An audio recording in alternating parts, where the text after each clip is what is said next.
الشیطان الرجیم بسم اللہ الرحمن الرحیم ثلۃ من الاولین وقلیل من الآخرین علی سرر موضونہ متکئین علیہا متقابلین یطوف علیہم ولدان مخلدون سبحان اللہ بأكواب وأباريق وكأس من معين لا يصدعون عنها ولا ينزفون سبحان اللہ وفاكهة مما يتخيرون سبحان اللہ ولحم طير مما يشتهون سبحان اللہ وحور عين كأمثال اللؤلؤ المكنون سبحان اللہ جزاء بما كانوا يعملون سبحان اللہ لا يسمعون فيها لغوا ولا تأثيما إلا قيلا سلاما سلاما سبحان اللہ صدق اللہ مولانا العظیم الصلاة والسلام علیک یا سیدی سیدی یا رسول اللہ وعلی آلہ صحابک یا سیدی یا حبیب اللہ حبیب اللہ صلاة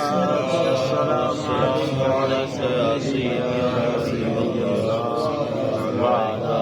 آلہ صحابک یا سیدی یا حبیب اللہ ثلۃ من الاولین اگلوں میں سے ایک گروہ وقلیل من الآخرین اور پچھلوں میں سے تھوڑے علی سرر موضونہ جڑاؤ تختوں پر ہوں گے متکئین علیہا متقابلین ان پر تکیہ لگائے ہوئے آمنے سامنے یطوف علیہم ولدان مخلدون ان کے گرد لیے پھریں گے ہمیشہ رہنے والے لڑکے بِأَكْوَابٍ وَأَبَارِيقَ وَكَأْسٍ مِّن مَّعِينٍ کوزے اور آفتابے اور جام اور آنکھوں کے سامنے بہتی ہوئی شراب لا يُصَدَّعُونَ عَنْهَا وَلَا يُنزِفُونَ کہ اس سے نہ انہیں سردرد ہو اور نہ ہوش میں فرق آئے وَفَاكِهَةٍ مِّمَّا يَتَخَيَّرُونَ اور میوے جو پسند کریں وَلَحْمِ طَيْرٍ مِّمَّا يَشْتَهُونَ اور پرندوں کا گوشت جو چاہیں. یہ سورہ واقعہ کی آیات ہیں. اس کی پچھلی جو آیات تھیں ان میں قیامت کے دن لوگوں کے 3 گروہ بیان کیے گئے تھے کہ قیامت والے دن لوگ 3 گروہوں میں تقسیم ہو جائیں گے. ایک گروہ سابقین اولین کا ہوگا، دوسرا گروہ دائیں جانب والوں کا اور تیسرا گروہ بائیں جانب والوں کا. 2 گروہ جو ہیں وہ جنتی ہیں، سابقین اولین، اور جو دائیں جانب والے ہیں یہ جنتی ہوں گے، اور جو بائیں جانب والے ہیں وہ جہنم کے اندر داخل کیے جائیں گے. اب ہر ایک کی الگ الگ جزا بیان کی جا رہی ہے. سب سے پہلے وہ جو سابقون اولون ہیں ان کا بتایا جا رہا ہے کہ انہیں جنت کے اندر کیا کیا نعمتیں اللہ عز و جل عطا فرمائے گا. سبحان اللہ. سب سے پہلے تو فرمایا کہ یہ لوگ اگلوں میں سے یعنی جو پہلے لوگ گزر چکے ان میں سے زیادہ ہوں گے، اور بعد میں جو آنے والے ہیں ان میں سے ان کی تعداد کم ہوگی. اب اس کے بارے میں مختلف آراء ہیں کہ اگلوں سے اور پچھلوں سے مراد کیا ہے. بعض مفسرین کے نزدیک اس سے مراد یہ ہے کہ اگلوں سے مراد حضرت آدم علیہ السلام سے لے کر حضور صلی اللہ علیہ وسلم تک جتنے بھی لوگ گزر گئے ان میں سے، اور پچھلوں سے مراد حضور کی امت ہے. لیکن یہ ضعیف قول ہے. دوسرا جو صحیح قول اس بارے میں وہ یہ ہے کہ یہ 2 گروہ جو ہیں، یہ فرمایا کہ اگلوں میں سے زیادہ ہوں گے اور پچھلوں میں سے کم ہوں گے، یہ دونوں ہی گروہ حضور صلی اللہ علیہ وسلم کی امت مراد ہے. اس سے کہ پہلے اگلوں میں سے مراد اس سے جو حضور کے صحابہ کرام تھے، مہاجرین و انصار وہ لوگ، اور پچھلوں سے مراد جو حضور کے صحابہ کے بعد جتنے بھی لوگ آئیں گے ان میں سے جو جنت جائیں گے ان کا ذکر یہاں پر کیا گیا. نعمتیں جو گنوائی گئیں، سب سے پہلی نعمت گنوائی کہ یہ ایسے تختوں پر ہوں گے جس پر ہیرے موتی اور جواہرات جڑے ہوئے ہوں گے، اور ان پر یہ آرام دہ تکیے لگا کر بیٹھیں گے ایک دوسرے کے سامنے اور ایک دوسرے کو دیکھ کر خوش ہوتے ہوں گے. پھر فرمایا ان کے گرد لیے پھریں گے ہمیشہ رہنے والے لڑکے. جس طرح اللہ عز و جل نے جنت میں حوروں کو پیدا فرمایا ہے اپنے بندوں کی خدمت گاری کے لیے، ایسے ہی اللہ عز و جل نے لڑکے بھی کچھ پیدا فرمائے ہیں جو صرف اور صرف جنتیوں کی خدمت پر معمور ہوں گے۔ سبحان اللہ۔ وہ نہ ہی بوڑھے ہوں گے اور نہ ہی انہیں بھی کبھی موت آئے گی، وہ ہمیشہ ہمیشہ جنتیوں کی خدمت پر معمور رہیں گے۔ ان کے پاس جام لے کر آئیں گے، دودھ کے جام، پانی کے جام، شراب کے جام۔ اور پھر شراب کی تعریف اللہ نے خود فرمائی کہ یہ جنتی شراب ایسی شراب ہے کہ اس کو پینے سے نہ ہی اس کو سر درد ہوگا اور نہ ہی اس کے ہوش ختم ہو جائیں گے۔ دنیاوی شراب جو ہوتی ہے اس کے ذریعے جب وہ اس کو بندہ پیتا ہے تو وہ اپنے ہوش گنوا بیٹھتا ہے، اس کے ہوش قائم نہیں رہتے اور سر میں بھی درد ہوتا ہے بعد میں۔ تو اللہ فرماتا ہے کہ جنتی شراب ایسی پاک شراب ہے کہ نہ ہی سر درد ہو اور نہ ہی بندے کے ہوش ختم ہو، بلکہ اس کے ہوش بھی قائم رہیں گے۔ اور یہ جو لڑکے ہیں اس کے پاس وہ جام لے کر آئیں گے اور وہ میوے اس کے پاس چن چن کر لائیں گے جس کی خواہش جنتی کریں گے، اور وہ پرندے جو اس کی خواہش جنتی کریں گے وہ بھنے ہوئے ان کے سامنے لڑکے پیش کریں گے۔ اب اس میں یہ بات یاد رکھیں کہ یہ جو لڑکوں کا ذکر ہے یہ خاص جنتیوں کے لیے اور سمجھے ان کی عزت بڑھانے کے لیے کیا گیا ہے، وگرنہ جنت کے میوے ایسے ہیں کہ اگر کوئی جنتی لیٹا لیٹا ان کو توڑنا چاہے گا تو وہ اس کے قریب ہو جائیں گے اور وہ لیٹے لیٹے ہی جنت کے پھلوں کو توڑ لے گا۔ اس قدر اللہ، وہ شاخ اس کے قریب آ جائے گی اور وہ اپنے ہاتھ سے لیٹے ہوئے، بیٹھا ہوا چاہے گا تو بیٹھے ہوئے جو ہے اس کو توڑ لے گا، اور کھڑا ہوا چاہے گا تو کھڑے ہوئے جو ہے وہ اس کو توڑ لے گا۔ یہ لڑکوں کا تذکرہ ہے، یہ سمجھیں ایک عزت بڑھانے کے لیے کہ خاص اللہ نے ان کے لیے یہ لوگ تیار کیے ہیں جو صرف اور صرف جنتیوں کی خدمت کریں گے، ان کی خدمت گاری پر معمور ہیں۔ تو یہی اگلی چند آیت میں جو ہے وہ ذکر اللہ نے فرمایا ہے۔ وَحُورٌ عِینٌ، اور بڑی آنکھ والی حوریں ہیں، کَأَمْثَالِ اللُّؤْلُؤِ الْمَكْنُونِ، جیسے چھپے رکھے ہوئے موتی، جَزَاءً بِمَا كَانُوا يَعْمَلُونَ، یہ بدلہ ہے ان کے اعمال کا، لا يَسْمَعُونَ فِيهَا لَغْوًا وَلَا تَأْثِیمًا، اس میں نہ سنیں گے نہ کوئی بیکار بات نہ کوئی گنہگاری، الا قیلا سلاما سلاما، ہاں یہ کہنا ہوگا سلام سلام۔ یہ بھی آگے نعمتوں کا ہی ذکر ہے ان لوگوں کے لیے جو سابقون اولون کے اندر آئیں گے، کہ اللہ عز و جل نے ان کے لیے حوریں تیار کی ہیں ایسی کہ جو جس طرح چھپا کر موتی رکھے جاتے ہیں، اللہ عز و جل نے ایسی ہی خوبصورتی اور ایسی ہی جو صفتیں ہیں وہ ان حوروں کو عطا فرمائی ہیں۔ وہ حوریں اس قدر حسین و جمیل ہیں کہ اگر ان میں سے کوئی ایک آسمان سے دنیا کی طرف نظر کر دے تو دنیا والے اس کے حسن کی تاب نہ لاتے ہوئے سارے کے سارے ہی بے ہوش ہو جائیں، کسی کو اس کے حسن کی تاب نہ ہو سکے۔ یہ قیامت کے دن کا ہی معاملہ ہے کہ نیک لوگوں کو اللہ طاقت عطا فرمائے گا اور وہ سب کے سب اس کے حسن کی تاب لا سکیں گے اور اس کو دیکھ سکیں گے۔ اور پھر اللہ نے فرمایا کہ یہ ساری نعمتیں کس لیے ہم نے ان کو عطا کی ہیں، جزاء بما کانوا یعملون، یہ ان کے اعمال کا بدلہ ہے۔ انہوں نے نیکیاں کی ہیں، انہوں نے ہمیں راضی کیا ہے، ہمارے لیے انہوں نے دنیا میں مشقتیں برداشت کی ہیں، آج ہم نے ان کے لیے آسانیاں کر دی ہیں، آج ہم نے ان کے لیے یہ ساری نعمتیں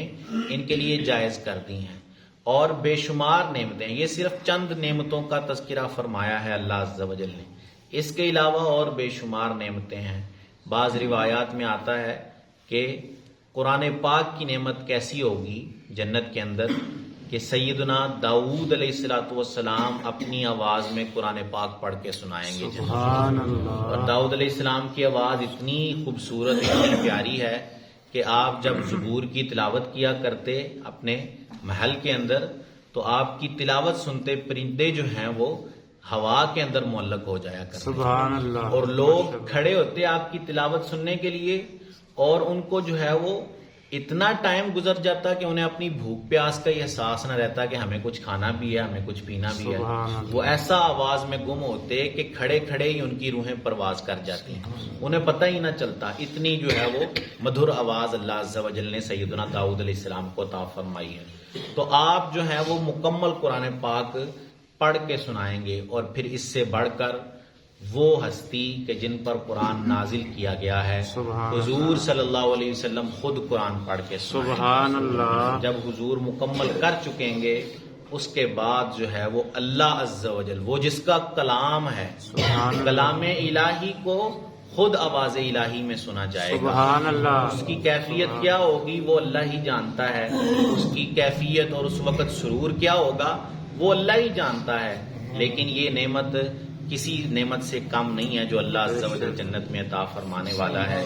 پھر اللہ فرماتا ہے کہ جنتیوں کو کوئی بری بات سننے کو نہیں ملے گی جنت کے اندر، بلکہ ہر وقت انہیں صرف سلامتی اور سلامتی کی یہ آوازیں آتی رہیں گی۔ سبحان ہر وقت فرشتے جنتیوں سے کہتے رہیں گے کہ تم پر سلامتی ہو، سبحان تم پر اللہ، سلامتی ہو۔ فرشتے معموری اس بات پر ہوں گے، ان کا کام ہی یہ ہوگا کہ انہوں نے جنتیوں کو یہی کہنا ہے کہ تم پر سلامتی ہو، تم پر اللہ کا سلام ہو، تم پر سلامتی ہو کہ تم نے اپنے رب کو راضی کر لیا ہے۔ سبحان اللہ، اور پھر جو سب سے بڑی نعمت ہے اللہ عز و جل کی،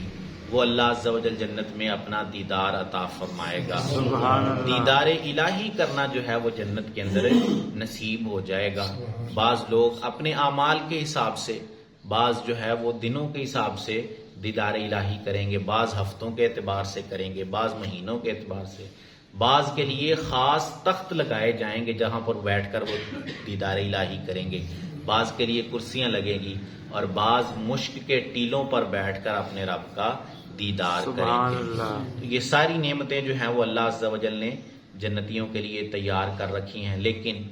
اس کا سارا دار و مدار وہ ایک ہی آیت پر ہے، جزاء بما کانوا یعملون، کہ یہ اعمال کا بدلہ ہے، نیکی کا بدلہ ہے، کیونکہ نیکی کا بدلہ نیکی سے ہی دیا جاتا ہے۔ حل جزاء الاحسان الا الاحسان، کہ نیکی کا بدلہ تو نہیں ہے مگر نیکی ہی۔ تو اللہ عز و جل کسی بندے کے اعمال کو ضائع نہیں فرماتا۔ ان اللہ لا یضیع اجر المحسنین، کہ اللہ نیکوکاروں کے اجر کو ضائع نہیں فرماتا۔ تو آج اگر ہم اس کو راضی کر لیں گے، اس کے سامنے جھک جائیں گے اور اس کے کہے کے مطابق اپنی زندگی گزار لیں گے، خود کو پابند کر لیں گے، خود کو آزاد نہیں سمجھیں گے، بلکہ یہ پابندی اختیار کریں گے کہ ہمیں جو ہے وہ بالکل آزاد نہیں بھیجا گیا، بلکہ ہمارے لیے کچھ شریعت مقرر کی گئی ہے، کچھ جو ہے وہ اصول مقرر کیے گئے ہیں جن کے تحت ہم نے اپنی زندگی کو گزارنا ہے۔ تو اگر ہم ان اصولوں کے تحت، ویسے ہمیں لگے گا کہ بڑے جو ہے وہ مشقت بھرے اور سخت اصول اللہ نے بنا دیے ہیں، اور جو لوگ بڑی مشقت کے اندر سمجھتے ہیں کہ ہم آ گئے ہیں جب ان اصولوں کی پیروی کرتے ہیں، تو جان لیں کہ مشقت برداشت کر کے بعد میں جو آسانی آئے گی اس کا جو ہے وہ اندازہ آپ نہیں کر سکتے کہ کتنی بہترین آسانی، کیونکہ اللہ نے خود ہی فرمایا ان مع العسر یسرا، کہ بے شک ہر مصیبت کے بعد اللہ نے آسانی رکھی ہوئی ہے۔ تو آج اگر ہمیں لگتا ہے کہ ہم مشقت میں ہیں، صبح فجر کے وقت اٹھنا مشکل ہو جاتا ہے، 5 وقت باجماعت نماز پڑھنا مشکل ہو جاتا ہے، یہاں زکوٰۃ ادا کرنا، روزہ رکھنا مشکل ہو جاتا ہے، حج کی اللہ نے طاقت دی ہے تو حج کرنا مشکل ہو جاتا ہے، یہ ساری مشقتیں ہیں، برداشت کر لے بندہ اور صرف اپنے رب کی رضا کی خاطر ان ساری مصیبتوں کو جھیل جائے بندہ، تو اللہ عز و جل نے اس کے لیے بڑا ہی بہترین انعام تیار کیا ہوا ہے۔ میں یہ کئی دفعہ سناتا ہوں کہ جو بندہ دنیا میں مشقتیں اٹھا کر گیا ہوگا، اس کو کل بروز قیامت جنت کا ایک جھونکا ہی دیا جائے گا، اور وہ کہے گا کہ میں نے کبھی مشکل دیکھی ہی نہیں تھی، میں نے کبھی مصیبت ہی نہیں دیکھی، مجھ پر کبھی مصیبت نہیں آئی ہے، کیونکہ اللہ عز و جل نے اس کے لیے وہ نعمتیں تیار کر رکھی ہیں۔ اور جو دنیا میں آسائشیں کر کے گیا ہوگا، حرام آسائشیں، کہ اس نے حلال و حرام کی پرواہ نہ کی ہوگی، بلکہ صرف مال جمع کرنے پر اس کا ذہن ہوگا، تو اس کو کل بروز قیامت جہنم کا ایک ہی غوطہ لگایا جائے گا، اور وہ کہے گا کہ میں نے کبھی آسانی نہیں دیکھی، میں ہمیشہ مشقتوں میں ہی پڑا رہا ہوں، ہمیشہ مصیبتوں میں پڑا رہا ہوں۔ تو دونوں سائڈیں ہیں، اگر آج ہم مشقت برداشت کر لیں گے تو کل ہمارے لیے اللہ نے آسانی کر رکھی ہے، لیکن اگر ہم آج کی زندگی میں آسانی کو جو ہے وہ کر لیتے ہیں کہ آسانی کے ساتھ ہماری زندگی گزر جائے، تو پھر کل ہمیں جو ہے وہ مشقت اٹھانا پڑ سکتی ہے، اور وہ ہمیشہ کی مشقت ہے۔ یہ مشقت جو ہے وہ یہاں کی بالکل عارضی مشقت ہے، اور یہاں کی مشقت جلد ختم ہو جائے گی، لیکن وہ مشقت جو ہے وہ ہمیشہ رہنے والی ہے، وہ کبھی ختم نہیں ہونے والی ہے۔ تو ہمیں اس مشقت کو اختیار کرنا ہے تاکہ ہمیں آنے والی زندگی میں آسانی نصیب ہو جائے. اللہ عز و جل سے دعا ہے کہ اللہ عز و جل ہمیں عمل کی توفیق عطا فرمائے. آمین. خاتم النبی صلی اللہ علیہ وسلم. اللهم صل على سيدنا ومولانا محمد معدن الزهد والكرم وآله وبارك وسلم. کریم عز و جل نماز فجر ادا کرنا، درس کرنا، سننا اپنی بارگاہ میں قبول فرما. آمین. غلطیاں کوتاہیاں اپنے فضل و کرم سے معاف فرما. آمین. ہم سب کی، ہمارے والدین کی اور رسول کریم صلی اللہ علیہ وسلم کی ساری امت کی مغفرت فرما. ہم سب کو خلوص و استقامت سے 5 وقت باجماعت نماز پڑھنے کی توفیق عطا فرما. ہم سب کا خاتمہ بالایمان فرما. ہم سب پر اپنی نظر رحمت فرما. سبحان ربک رب العزت عما یصفون وسلام علی المرسلین والحمد للہ رب العالمین. صلی اللہ تعالی علی حبیبہ سیدنا و مولانا محمد وعلی آلہ واصحابہ اجمعین برحمتک یا ارحم الراحمین.